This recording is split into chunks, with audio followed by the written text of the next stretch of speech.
कहानी की शुरुआत होती है मेन कैरेक्टर को दिखाते हुए, जिसका नाम रॉय होता है। वो एक आर्मी सोल्जर है, लेकिन फिलहाल एक बहुत बड़ी मुसीबत में फंस चुका है और वो मुसीबत है टाइम लूप। टाइम लूप यानी वो एक ही दिन को बार बार जी रहा है। वक्त में वो इस दिन से आगे नहीं जा पा रहा। जब रॉय मर जाता है तो वक्त रीसेट हो जाता है, यानी वो दिन दोबारा वहीं चला जाता है जहाँ से शुरू हुआ था। इस तरह से वो एक ही दिन को पिछले काफी अरसे से जीता आ रहा था। तो जाहिर है वो जानता है कि किस टाइम पर क्या होने वाला है। हर रोज सुबह 7 बजे वो सोकर उठता है तो एक कातिल आकर उसे मारने की कोशिश करता है, लेकिन रॉय उसे बचकर उसी को जान से मार डालता है। फिर एक हेलीकॉप्टर उसके घर के सामने आता है और एक आदमी रॉय पर गोलियों की बारिश कर देता है। अब क्योंकि उसने पहले भी ये दिन जिया होता है, इसीलिए वो जानता है कि कौन सी गोली कहाँ लगेगी और कैसे बचना है। तो गोलियों से बचते हुए खिड़की से बाहर वो एक ट्रक पर कूदता। फिर जब वो सड़क पर चल रहा था तो एक गाड़ी जिसमें 2 लड़कियां थी वो उसका पीछा करने लगती है। दरअसल ये भी रॉय को मारना चाहती थी और आखिरकार वो रॉय का पीछा करते करते उसे मार ही डालती और दिन दोबारा वहीं चला जाता है जहाँ से शुरू होता है, यानी रीसेट।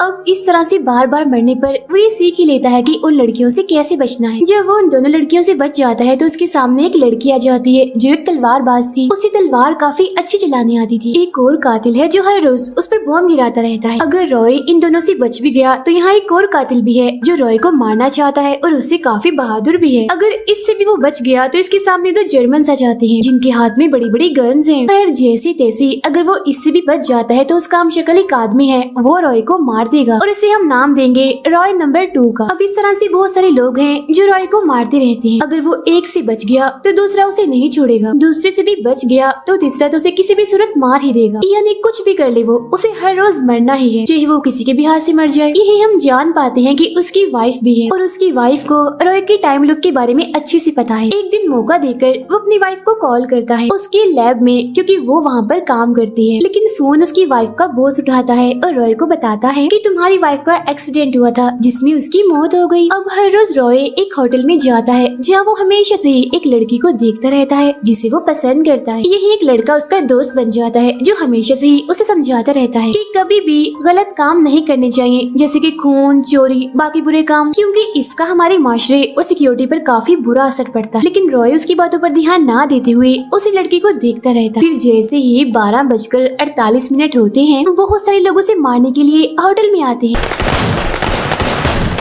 अब यहाँ रॉय अपने गुजरे हुए वक्त को याद करने लगता है, मतलब इस मुसीबत ने टाइम लूप शुरू होने से पहले का वक्त। अब रॉय की वाइफ अपनी लैब में एक खास मिशन पर काम कर रही है जो कि उसके बॉस की तरफ से है। वो कॉल करके रॉय को लैब में बुलाती है, जहाँ पहुँचने पर वो अपनी वाइफ से पूछता है तुमने मुझे यहाँ क्यों बुलाया, क्या बात है। तो मजाक मजाक में उसकी वाइफ कहती है मेरी कंपनी नए लोगों को काम पर रख रही है, मैंने सोचा तुम्हें भी यहाँ जॉब दिलवा दूँ। ये कहते ही वो रॉय के जिस्म का नाप लेने लगती है और साथ ही खून और बालों का सैंपल। बाहर ही उसकी वाइफ का और उसका साथी बैठे हुए थे जो लगातार कैमरे से इनको देख रहे थे। अब जिस मिशन पर उसकी वाइफ काम कर रही थी वो एक काफी बड़ी मशीन जैसा दिख रहा था। उसे देखकर रॉय उससे पूछता है तुम इसी मिशन पर काम कर रही हो ना, ये क्या है और किस मकसद के लिए इस्तेमाल होता है। जिस पर वो कहती है ये ऐसा मिशन है जो वक्त को बदल सकता है, लेकिन अगर इसका इस्तेमाल ठीक से ना किया जाए तो ये सब कुछ तबाह भी कर सकती है और लोगों की जान भी ले सकती है। इसी बीच हम जान पाते हैं कि इनका एक बेटा भी है जिसे रॉय से दूर रखकर उसकी वाइफ उसे पाल रही है। अब यहाँ बॉस का साथी आता है और उसकी वाइफ को कहता है कि बेशक ये तुम्हारा हस्बैंड है लेकिन हमारी लैब का तो नहीं है, ये बाहर का है और यहाँ पर बाहर के लोगों का आना मना है। जिस पर वो कहती है जी मुझे पता है, लेकिन मैंने कोई जरूरी बात करनी थी इसलिए इन्हें बुलाना पड़ा और मैं बॉस से बात कर लूंगी इस बारे में। फिर जब रॉय वहाँ से जाने लगता है तो उसकी वाइफ कहती है मैंने तुम्हारे बर्थडे का एक गिफ्ट भेजा है, उसे खोलकर जरूर देख लेना। और हाँ एक और जरूरी बात, तुम एक लफ्ज को याद कर लो, अपने जहन में बिठा लो, तुम्हारे काम आ सकता है और वो लफ्ज है ओसाइरस। रॉय के जाने के बाद बॉस अपने साथी से कहता है कि अब तुम ऐसा करो, इसका काम तमाम कर दो, कुछ लोगों की मदद से इसे मरवा दो, क्योंकि जिस मिशन पर हम काम कर रहे हैं वो बहुत ही खतरनाक है और इसने क्योंकि यहाँ आकर सब कुछ देख लिया है तो बाहर जाकर वो हमारे मिशन के बारे में जरूर सबको बता देगा। अब बॉस रॉय की वाइफ को भी बुलाकर काफी डांटता है और कहता है जब तुम्हें पता है कि लैब में बाहर वाला कोई भी इंसान नहीं आ सकता तो तुमने फिर उसे यहाँ कैसे बुलाया, बहुत गलत किया तुमने, भारी कीमत अदा करनी पड़ेगी अब इसी रात रॉय जब एक बार में बैठा था तो उसके पास एक लड़की जो डेंटिस्ट होती है वो आई और दोनों की काफी अच्छी दोस्ती हो जाती। फिर जब वो लड़की रॉय के पास नहीं होती तो उसकी वाइफ की कॉल आती है जो रॉय से कहती है, मेरी बात सुने, मैं एक बहुत बड़ा काम करने वाली हूँ और इसमें मुझे तुम्हारी मदद चाहिए। लेकिन उसका बॉस टेलीफोन की तार काट देता है और वो अपनी पूरी बात रॉय को नहीं बता पाता। फिर उसकी वाइफ रॉय के खून और बालों के सैंपल उस मिशन में रखने की कोशिश करती रहती है, लेकिन उसे ऐसा करता हुआ उसका बॉस देख लेता है और अपने साथी को उसे रोकने के लिए भेजता है। अब इसी सीन के साथ गुजरे हुए वक्त का ख्याल खत्म हो जाता है जो रॉय देख रहा था। ख्याल से बाहर आते ही रॉय को अपनी वाइफ का बर्थडे गिफ्ट याद आता है और उसकी वाइफ ने कहा भी था कि उसे जरूर देख लेना। फिर जब वो गिफ्ट को खोलता है तो वो एक किताब थी और वो लव्स यानी ओसाइरस जिसे उसकी वाइफ ने याद करने को कहा था वो भी लिखा हुआ था। तब यहाँ हेलीकॉप्टर आ जाता है रॉय को मारने के लिए, लेकिन हमेशा की तरह वो उनसे बच जाता है और वो एक जगह पर आकर इस किताब को पढ़ने लगता है। किताब की कहानी को पढ़ने के बाद रॉय सोचने लगता है कि ये कहानी मेरी मदद कैसे कर सकती। यही वो अपने बेटे को देखकर उसका पीछा करने लगता है उससे बात करने के लिए। तभी हम देखते हैं कि यहाँ बनी सारी स्क्रीन्स में खराबी आ गई है, लेकिन उस तरफ रॉय का ध्यान नहीं जाता। रॉय अपने बेटे के पास जाकर उससे पूछता है, बेटा आपको इस वक्त स्कूल में होना चाहिए, आप यहाँ क्या कर रहे हैं। फिर अब वो अपने बेटे को लेकर उस जगह से बाहर आने लगता है। इसी वक्त वो टाइम देखता है तो 12:50 हो रही थी। वो सोचने लगता है कि रोज वो सारे कातिल 12:48 पर यहाँ आ जाते हैं मुझे मारने के लिए। अब 12:50 हो रहे हैं, अब तक उन्हें आ जाना चाहिए था, मुझे मार देना चाहिए था। लेकिन हाँ, मुझे इतना पता है कि उन्होंने मेरे अंदर एक छोटी सी डिवाइस लगाई हुई है मुझे ढूंढने के लिए, तो जरूर कुछ ही देर में वो यहाँ आ ही जाएंगे और मुझे मार ही देंगे। अभी उसका ये सोचना ही था कि वो कातिल यहाँ पर आ ही जाते हैं और उसे मार ही देते।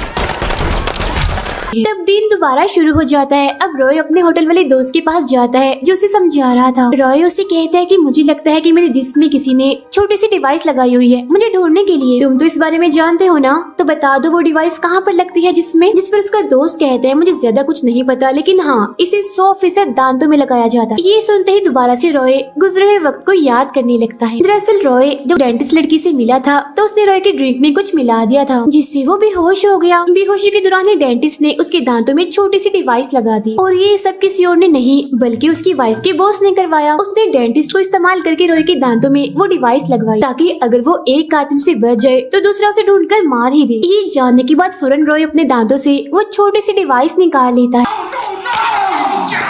तभी यहाँ रॉय नंबर 2 आता है, उसे मार देता है। अगली सुबह रॉय की आंख खुलती है। अब जाहिर है ये नया दिन था तो उसके मुंह में ये डिवाइस थी जिसे वो फौरन निकाल कर फेंक देता है। यही उसके साथ वो डेंटिस्ट भी थी जिससे वो पूछता है कि आखिर तुम्हें ऐसा करने के लिए किसने कहा, जिस पर वो बता ही देती है कि तुम्हारी वाइफ के बॉस के कहने पर मैंने ऐसा किया। अब रॉय इसी डिवाइस की मदद से सारे कातिलों को मारता रहता है। उन्हीं कातिलों में से एक का फोन लेकर वो अपनी वाइफ के बॉस को कॉल करता है और कहता है, मेरी वाइफ को तुमने मार दिया है ना, मैं इसका बदला लेने के लिए आ रहा हूँ। अब वो बॉस के लैब में जाने लगता है, लेकिन हर बार वहाँ की सिक्योरिटी उसे मारती रहती है और फिर एक दिन वो सभी को मारकर आखिरकार अंदर आ ही जाता है। लेकिन इसके सामने वो तलवारबाज लड़की आ जाती है और अब वो हर बार इसके हाथों मरता रहता है। यही उसकी वाइफ का बॉस उससे बात करता है जिससे रॉय को पता चलता है कि बॉस की लाइफ में जिस मिशन पर उसकी वाइफ काम कर रही थी असल में उसी मिशन का नाम ओसाइरस है, जिसके बारे में बताने के लिए उसकी वाइफ ने रॉय को वो किताब भी गिफ्ट दी थी क्योंकि डायरेक्ट वो उसे इस बारे में नहीं बता सकती। और उसकी वाइफ ने ये भी कहा था कि इससे पूरी दुनिया बर्बाद भी हो सकती है। दरअसल उसका बॉस इस मिशन के जरिए वक्त को बदलना चाहता था और पूरी दुनिया का बादशाह बनना चाहता था। अब अपने बॉस को रोकने के लिए उसकी वाइफ ने रॉय को टाइम लूप में फंसाया और मिशन में थोड़ी खराबी कर दी। अब रॉय होटल में उस लड़की के पास आता है जिसे वो देखता रहता है। वो भी दरअसल तलवारबाजी में काफी माहिर थी।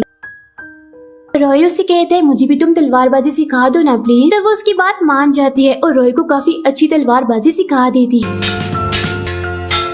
और अब की बार रॉय लैब में गन्स लेकर नहीं बल्कि तलवार लेकर जाता है और आखिरकार उस तलवारबाज लड़की को मार ही देता है जो कब से उसका रास्ता रोकती आ रही। इसके बाद वो बॉस को मारने के लिए जाता है। तब बॉस रॉय से कहता है कि अगर तुम मुझे मारोगे तो तुम्हारा बेटा भी मारा जाए, लेकिन इसके बावजूद भी वो उसकी एक नहीं सुनता और बॉस को मार देता है। रॉय फौरन अपने बेटे को बचाने के लिए उस जगह पर पहुँचता है जहाँ उसे उसका बेटा मिला था, लेकिन तब तक काफी देर हो चुकी थी क्योंकि बॉस के लोग उसके बेटे को मार चुके थे। इसी दौरान उस मिशन को चला दिया जाता है जिससे से वहाँ एक काफी बड़ा धमाका होता है जिसमें काफी लोगों के साथ साथ रॉय भी मर जाता है। अब अगली सुबह जब वो जागता है तो काफी मायूस और दुखी हो चुका था, ये सोचकर कि इतनी मेहनत की मैंने लेकिन कोई भी फायदा नहीं हुआ, इसीलिए वो हमेशा की तरह बार बार उन कातिलों से मरता रहता है। अब वो सोचता है कि वैसे तो ये सब खत्म होने वाला है नहीं, तो मैं ऐसा करता हूँ हर बार अपने बेटे के साथ टाइम गुजार लेता। तो वो ऐसे ही करता है, अपने बेटे के साथ काफी अच्छा वक्त गुजारता है। दोनों काफी खुश होते हैं। रॉय अपने बेटे को ये नहीं बताता कि मैं तुम्हारा फादर हूँ, वो बस ये कहता है कि मैं तुम्हारा एक दोस्त हूँ। उनकी बातचीत के दौरान उसका बेटा कहता है कि आज मैंने मामा से बात की। ये सुनकर रॉय काफी हैरान हो जाता है और सोचने लगता है कि इसका मतलब ये है मेरी वाइफ मरी नहीं बल्कि अभी जिंदा है। वो लैब में जाकर बॉस के साथी को मार मार कर उससे अपनी वाइफ के बारे में पूछता है, जिस पर वो बताने लगता है कि तुम्हारी वाइफ ने उस मिशन में थोड़ी खराबी कर दी ताकि बॉस उसे इस्तेमाल ना कर पाए। जब बॉस को इस बारे में पता चला तो उसने तुम्हारी वाइफ को मार दिया। अब कैमरास के जरिए रॉय को पता चलता है कि इन्होंने उसकी वाइफ को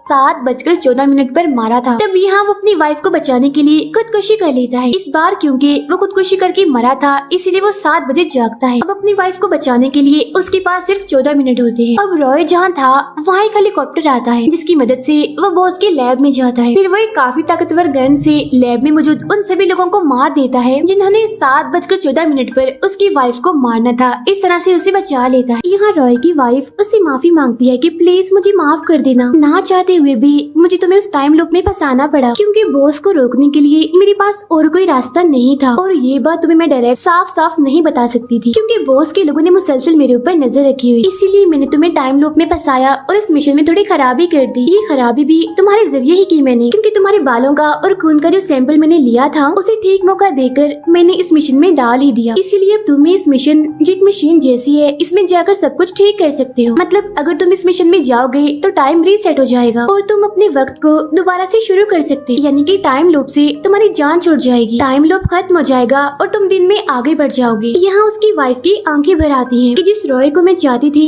जो अच्छा इंसान बने वो वापस लौट ही आया, यानी उसने अपनी वाइफ बच्चे और सबको बचाने के लिए अपनी जान खतरे में डाल दी। इसके बाद वो अपनी वाइफ को आखिरी गुड बाय कहकर उस मिशन में चला ही जाता है और इसी के साथ ये फिल्म यहीं पर खत्म हो जाती है।